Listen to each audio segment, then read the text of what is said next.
Makailan lang pinagre-resign ni BBM ang kanyang mga tawan dahil daw the people has spoken. Kulilat kasi sa election, mga kabinete niya kapito ko, nagsipag-sipsipan lalo.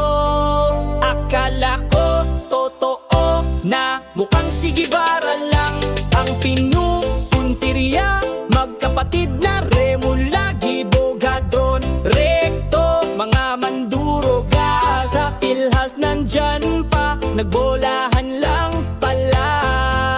Ang masakit si Torre, nagsabing kakalad ka rin daw si Duterte dahil sa otot ni BBM. Si Torre suminghut kaya ayun siya na promote. Ayuda, ayuda, kahit walang pandemya ay may ayuda, pambobodol lang talaga. Ayuda, ayuda, 20 pesos na bigas sa Cebu, kadiwa meron na.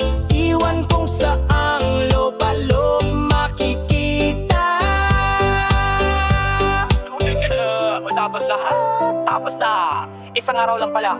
Reconciliation daw, sigaw ni BBM. Ayaw daw niya ng gulo, puro kamot sa ulo. Pero si Duterte sa dahig isinuko.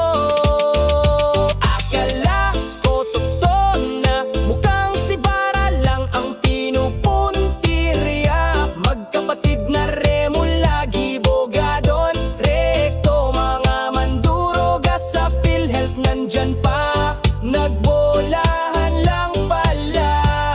Ayuda, ayuda, kahit walang pandemya ay may ayuda, pambobodol lang talaga. Ayuda, ayuda, 20 pesos na bigas sa Cebu, kadiwa meron na.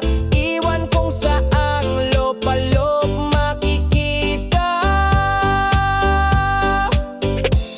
Hindi raw siya baba sa pwesto dahil sa problema di siya susuko.